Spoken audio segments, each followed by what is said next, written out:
And welcome back to Littles by Lira. Today we're going to make some super cheap, easy, and fun Christmas ornaments. To begin, you're going to get some cookie cutters in Christmas shapes of your choice, some cheap unsweetened applesauce, and some ground cinnamon. I got mine from Aldi's. I'm fairly certain you can do it from the Dollar Tree. To begin, you're going to take your applesauce and mix it with your cinnamon. Mine took about half a cup of applesauce to a jar and a half of cinnamon. You're going to mix these together and you're going to keep on mixing until you get a dough that is damp but not sticky. You want it to hold together like a dough that you would use to make cookie cutter cookies. Imagine that, right? So you mix, add more or less cinnamon until you get the amount of cinnamon to applesauce ratio that you need to make said dough. I'm going to tell you, at one point, we are going to bake these to make them last forever. And as my family was waking up, everyone kept coming to me going, "Are you making apple pie?" And sad for them, no, I'm not. Can I eat the dough? No, you don't want to. That's a cinnamon challenge, and it's yucky, and it's gross. However, this is the reason that the Christmas ornaments can last from year to year to year, as long as you wrap them with paper. Because of the high cinnamon content, bugs will leave them alone. So, hey, and once you hang them on your tree, your house smells amazing. And as you cook it, your house smells amazing. After I get my dough together, I take a couple sheets of parchment paper and sandwich the dough in between the parchment, and then I take a rolling pin and roll the dough out to approximately 1/4 of an inch thick. I just took all of the dough and just kept putting it back together after I'd cut my cookie shapes out, and would reform the ball, re-roll to 1/4 of an inch, and cut again. So wash, rinse, and repeat, so to speak. I took a piece of parchment paper and lined a cookie sheet, and here you're going to see I'm just taking my cookie cutters, placing them onto the dough, and giving them a little bit of a wiggle so that when I'm ready to pull the dough away from the sides of the cookie cutters, it comes away nice, clean, and smooth. I find that if you pull the dough away before you lift the cookie cutter, it just makes it a little easier to, scoop the cookie, the ornament onto a spatula and place it onto the cookie sheet. Now, sometimes you will get little rough edges. Just go ahead and smooth those off and bake. I did a whole bunch of cookie shapes because I know that sometimes they'll crack in the oven and they look kind of weird. So I had extras to work with. This is great fun to play with little people.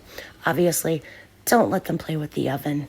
Small people and ovens tend to make burns happen, unless your kids are just super amazing and can do that sort of thing. Once I got all of it cut out, as you see here, I'm just taking the dough, mushing it back together, rolling it out, and, cutting again. Sorry to be a little bit repetitive, guys. Christmas is my busiest time of year. Of course, who doesn't have the busiest time of year at Christmas, right? And so it's a quick video, but these are things that will last for years and years. When my little sisters were like little, my mom and them made me Christmas ornaments out of this, and they lasted a good, 10 years. But, then the flood happened and I lost all my Christmas ornaments, so that was sad. So doing this made me think of my little sister Abby and my little sister Lisa, and it gave me all the feels and all the smiles and warmed my heart. You see here, before I put them into a 200-degree oven, I'm just taking the end of a straw and poking holes so that these can be hung on a Christmas tree. Now, you saw that there was a candy cane ornament that can just hang on a branch. But I figure if you put the hole in it and do a loop, they'll last longer because you're not putting a bunch of undue stress on these. Now, I'm taking acrylic paints here to decorate the ornaments. You can use acrylic paints. You can leave them as is. You can use puffy paint. Do whatever makes your heart happy. I wouldn't recommend putting like candies on them just because I don't know if these would repel bugs if they had actual sugar in them. So you do what you think is best, but I don't recommend like sprinkles or, you know, gingerbread man decorations or woman decoration, gingerbread woman decorations. I'm trying to be inclusive, guys. Give me a break. So, you know, red and white stripes for the candy cane, of course. My little stocking is red with a green toe, heel, and cuff. My little gingerbread man, I just took white and decorated him out. I've got some gold paint, so I went ahead and painted my star and decorated my bell. And yeah, it was a fun day, and my whole house smelled like Christmas all day long.